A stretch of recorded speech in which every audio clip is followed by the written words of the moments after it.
In this series, I'll be spending 72 hours with Africa's last monkey-eating tribe. This is a piece he's given me. I have no idea what part this is, and actually, I kind of like it that way. Can I? Yeah? But first, let me back up. I came to Tanzania to learn about the day-to-day lives of some of their over 100 unique tribes. You can sniff tobacco? What is going on here? But no tribe here is quite like the Hadzabe. This is Africa's only remaining hunter-gatherer society, living now the way they lived thousands of years ago.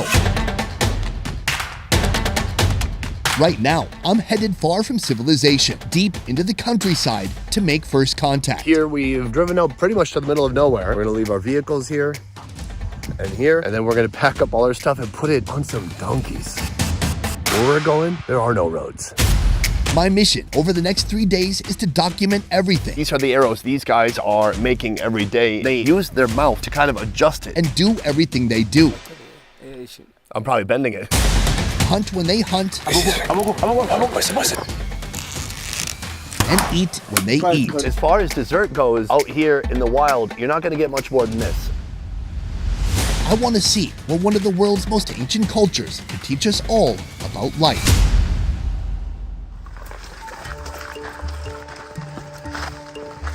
Right now we're walking to the Hadzabe camp, and I have no idea how far that is. We're gonna find out soon. From the beginning of their time, dating back thousands of years, the Hadzabe have been living in the Lake Eyasi Basin of northern Tanzania. Yet their first contact with the modern world occurred only 50 years ago. How do you say hello? Anabawa. Anabawa. Anabawa.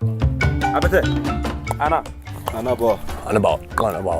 I'm gonna have to work on that. I'm welcomed by a group of Hadzabe hunters just steps away from their camp. Right now, they're preparing for lunch, which means this morning they've already been out hunting. Lucky for them, the hunt was a huge success. Oh my God. Record. Jesus Christ. We've just walked into camp, and this is what they're presenting right now. This animal will serve as their protein for today. Monkey. Monkey. Oh, what is that? Is that an arrow?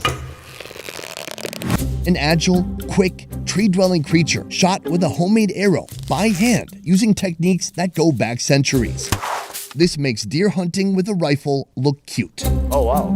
They gave me some new headwear, and they said I'm welcome to sit down and eat with them if I'd like. Oh my God.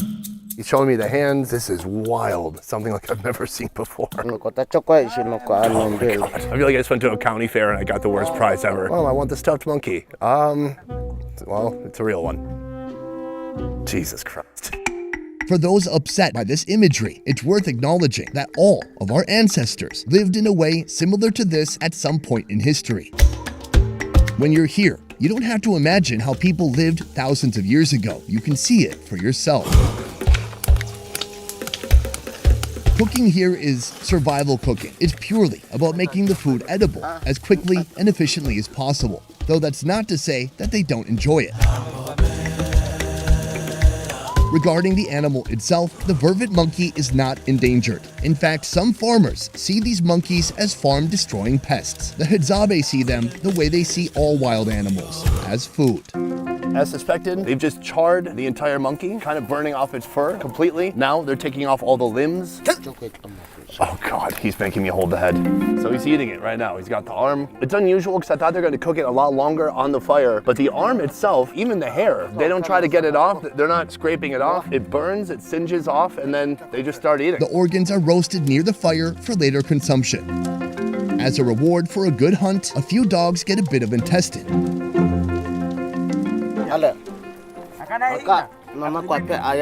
Just a few steps away, under the shade of a tree, the Hadzabe women are doing their own meal prep. There you go. It looks like they've got a big pot of ugali just made from corn flour and water. They're probably going to pair that with some more monkey meat, I assume. So now they remove the skin and then they cook it. Half the meat is chopped down to size, and half will be saved for this evening's dinner. I'm slightly out of my comfort zone right now. This is a lot more than I expected and a lot more than I'm used to seeing right off the bat. I predicted that maybe we'd go on a hunt and we'd build up to a moment like this, and instead I've arrived and boom, we're right here eating a monkey. So I'm doing my best to kind of keep it together, document it, and explain to you what I see happening here at the same time. Now I'm gonna go join the guys and see if they are eating the organs or what they're doing now. Back at the hunter's camp, the meat is disappearing fast. Nothing here goes to waste. Any desperate hyenas wandering through the camp tonight will sulk away, sorely disappointed.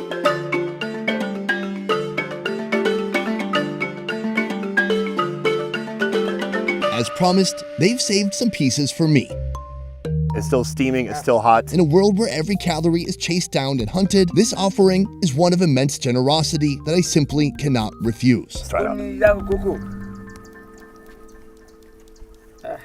That's really tough. That's all. Oh, he's gonna cut, he's shaving off a piece of skin. Maybe you eat, you're supposed to chewing, and 3 minutes, and then you swallow. Really? Yeah. This is a piece he's given me. I have no idea what part this is, and actually I kind of like it that way. I was after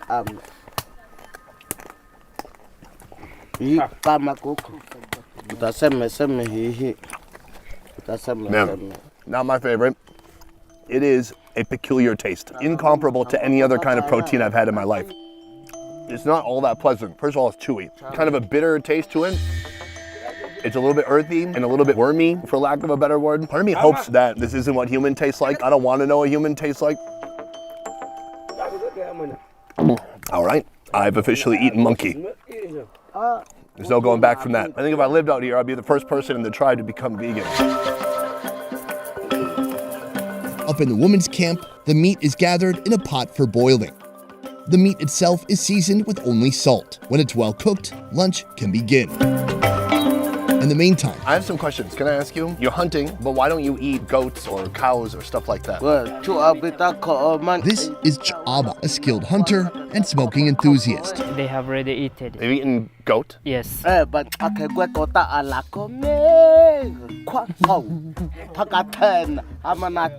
He's regaling us with stories of a goat hunt using Hadzane, the click language unique to the Hadzabe.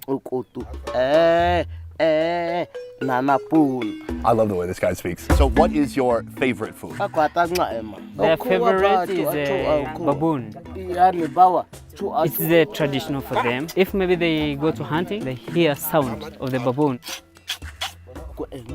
And they ambush and they go to hunting.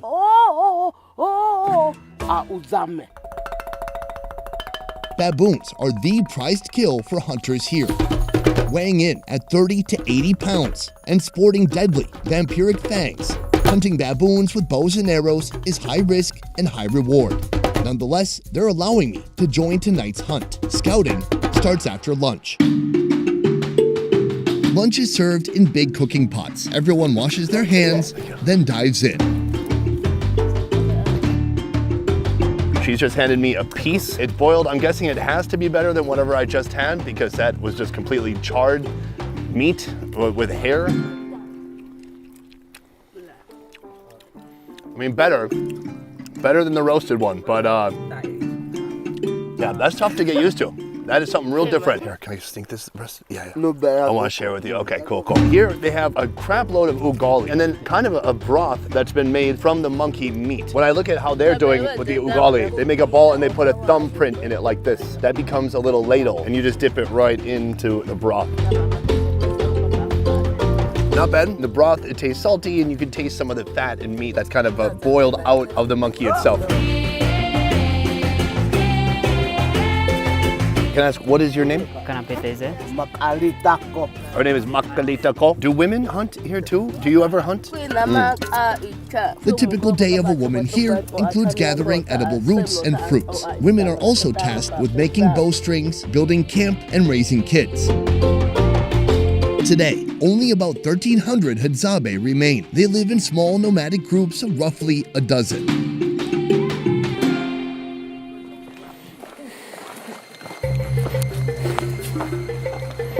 The Hadzabe hunters are ready for baboon scouting.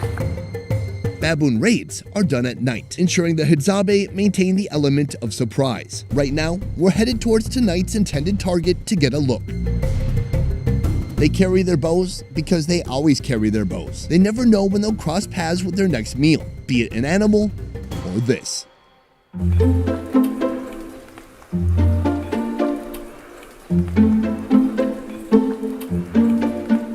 There's a fruit here that they're showing me. I wouldn't suggest eating every berry you come across. But if these guys say it's okay, well, then it's good enough for me. They want to actually get rid of the skin, so they squeeze out the seed like that, and they throw this part away. So you squeeze the inner seed into your mouth. Throw the skin away. It tastes like beans, like green peas that have not been cooked, quite frankly. That's awesome. These guys just eat and move, eat and move.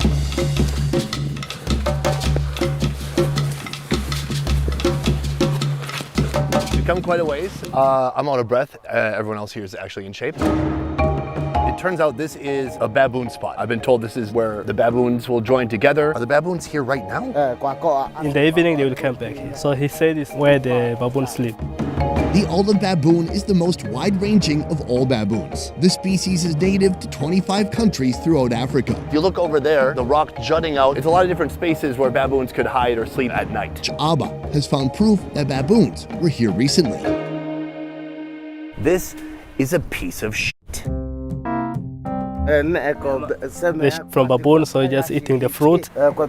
So he said, can join us at night. The place we are now, we can hear when they're coming back in the evening.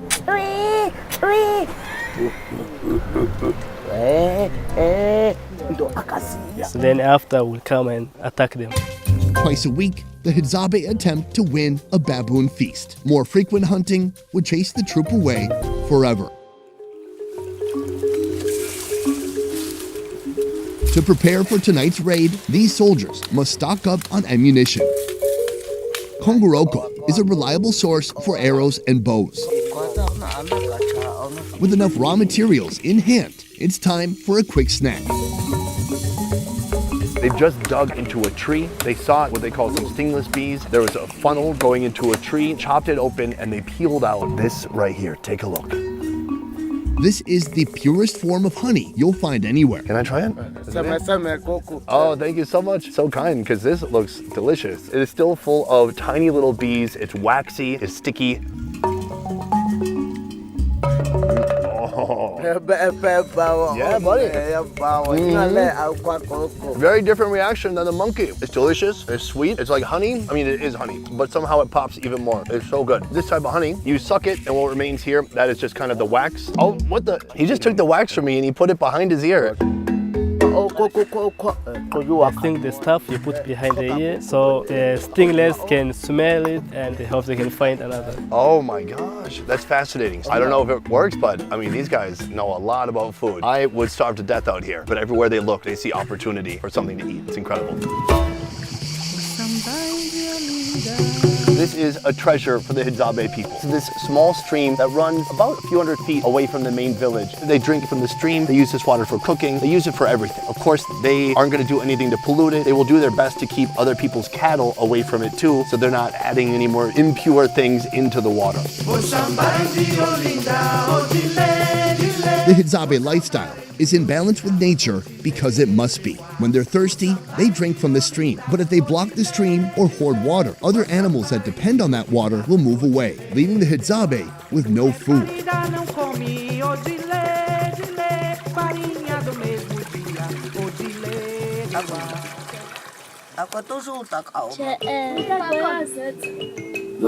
As the sun approaches the horizon and the men head back to camp, the women start preparing dinner. The remaining bits of monkey are chopped and boiled. This time, it's accompanied by a local herb gathered by the women. The herb is picked and washed. In the meantime, the hunters light a fire to aid in their arrow making.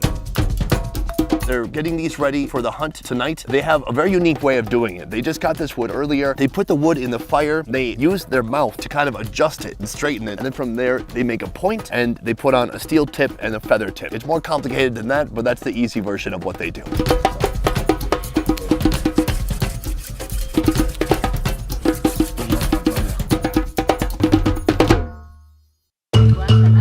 cooking tree. Boiled meat joins fresh herbs. On the side, a new pot of ugali is bubbling. Once satisfied with their arrow making progress, the guys do what guys have been doing from the beginning of time. Barbecue, using some leftover meat from today's hunt. What you see here is a common cooking method among many African tribes. With nightfall around the corner, another fire is lit in a half-built hut to offer warmth to those inside. This is a temporary shelter made of dry grass over a frame of intertwined branches. Though from what I've gathered, houses are rarely used here unless seeking shelter from rain. As soon as the sun goes down here, it's pitch black. There's nothing out here except for our own lights that we brought now. These guys have great vision in the night, they hunt in the night, and they do everything else they need to do when it's still dark. Or they have the light of the fire and that's it. Right here they have the skewer from the monkey. Looks like it's about done. Oh, okay, he gave me a macro piece. This is an honor, it's a gift. It's not like they have a refrigerator stocked with food. This is the food. After this, they have to go out and earn more food. So I am not one to deny a gift like this. Second time today, prepared in a slightly different way. This time, more pleasant for sure. Before, the taste was really affected by the burnt hair, the burnt skin. It still has a very unique taste. In some ways, it's chickeny, but then it has like that red hemoglobin that beef does. It's probably not gonna become one of my comfort foods anytime soon, but I'm starting to get it a little bit more. Why they're into it is very different. The fact that it doesn't look like a monkey anymore is helping me out quite a bit. I gotta say, these guys are extremely generous. This food is not easy to come by, and just to even get one bite is quite an honor. Gobea, thank you. Dinner is ready. Boiled meat, herbs, and ugali. I know I could join them, but I decide to stand back. In the Hadzabe community, everyone contributes to the meal and everyone receives an equal share. It may be a function of kindness or the fact that if you're too greedy here, you won't be around for long. From the sideline, the dogs look on with empty bellies. They need to be hungry for the upcoming hunt. After that, they'll be rewarded. With dinner out of the way, it seems the only task left undone is the baboon hunt.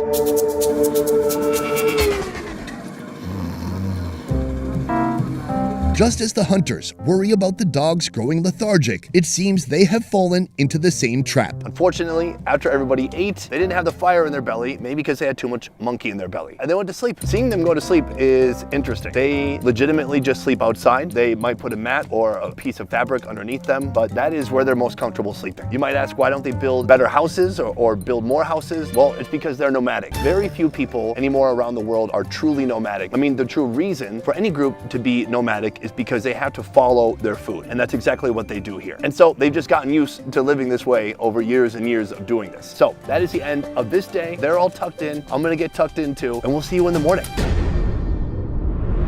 Oh my God, they've just returned. You look like you've been through hell. So let's see the final results. What is this? Best Ever Food Review Show is a small team of independent creators, and everything we do here works because of you guys. Click the link in our description to join our Patreon and receive exclusive benefits. A peace. Hold on, we just had a donkey go off course. They're supposed to be going this way. They tried to go to this guy's house. Jabba. Sunny. Sunny. Everyone always wants to say it that way. Sunny. Yeah. Have they ever had a foreigner here try the monkey? Yes. Really? Well, they should be arrested. There are a lot of foods I'm willing to try, as you've seen already in this video. Usually my motto is do what the local people do. This is one exception, because I don't want to be walking around being Mr. Poopy Pants for the next 2 days. We have a lot more to film, a lot more to see, so I think I'm going to stick with the water that we brought here to camp. I mean, these guys have very strong immune systems. They've been living this way their whole lives. So whatever is in here that might bother my gut is going to be just fine for them. Guys, that is it for this one. Thank you so much for watching. I will see you next time. A peace.